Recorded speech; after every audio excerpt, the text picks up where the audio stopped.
Dobar dan. Gospodična gospa Pika. Ja, Pika.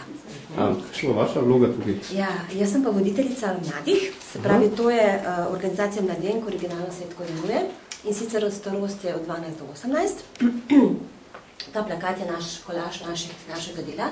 Dobivamo se vsako nedeljo, se pravi, do 3. uro se dobimo med 12. do 13.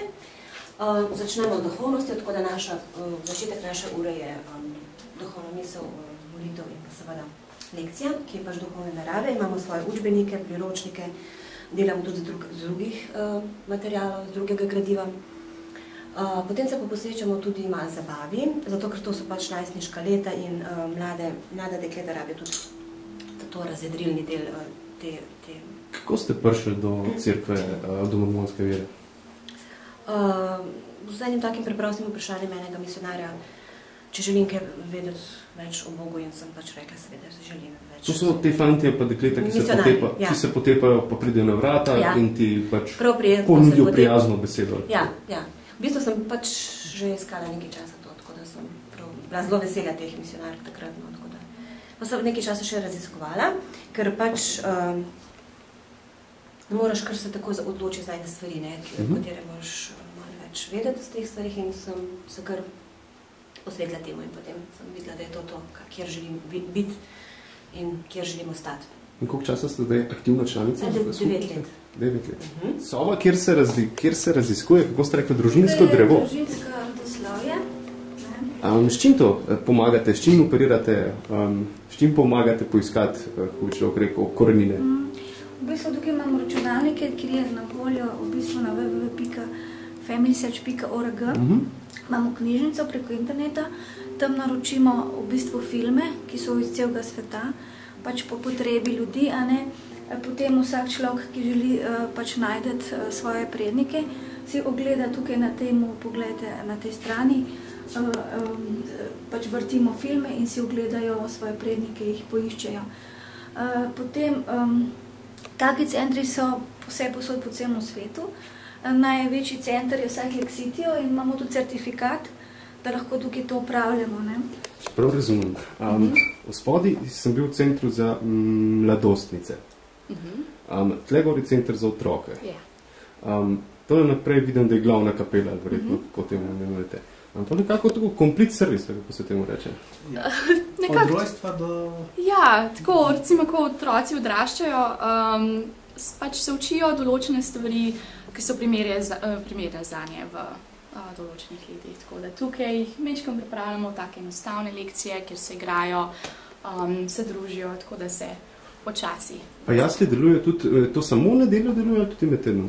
Samo v nedeljo, 2 ure, ne? Prva ura je zakramentni sestanek, potem kasneje pa se tukaj zvejo. Šneki, vse se dogaja v nedeljo v mormonski cerkvi?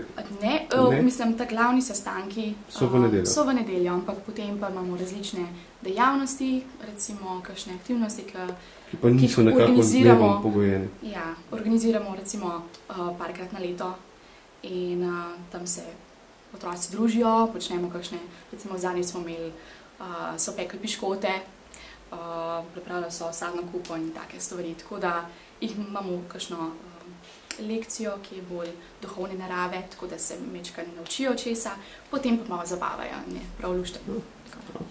Prav, tle so že najmlajši lahko noter. Ja, najmlajši. In dejansko tukaj se dogaja bogoslužje, naši sestanki. In dejansko, ker smo mi krščanska cerkev, verujemo, da to cerkev vodi Jezus Kristus in dejansko se to bogoslužje nekako vse osredotoča na Jezusa Kristusa.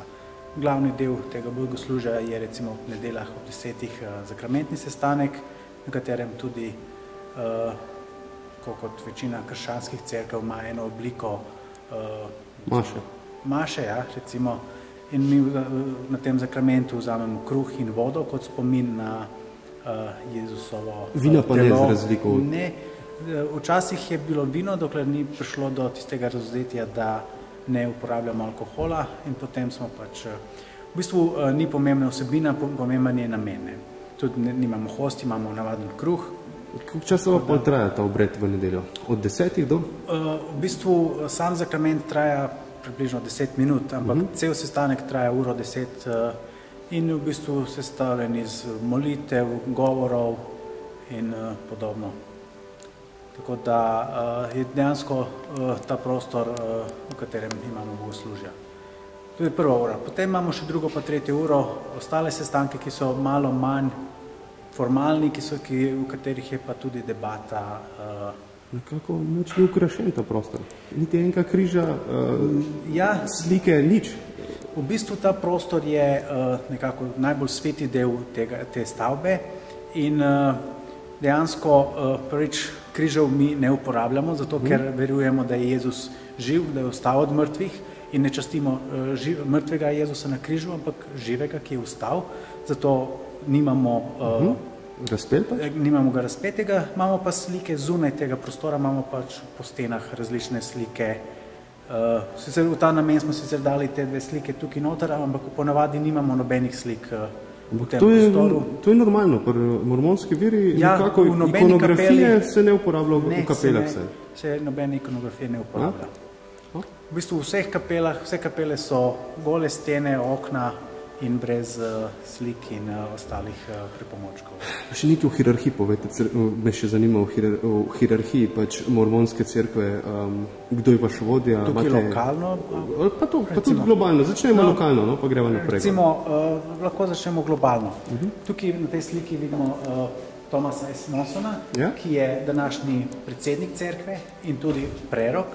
Mi verujemo, da našo cerkev vodi prerok po razodetju in cerkev je dejansko bila obnovljena leta 1830 po preroku Josephu Smithu in od takrat naprej cerkev vodi prerok, ki po smrti enega preroka se izbere.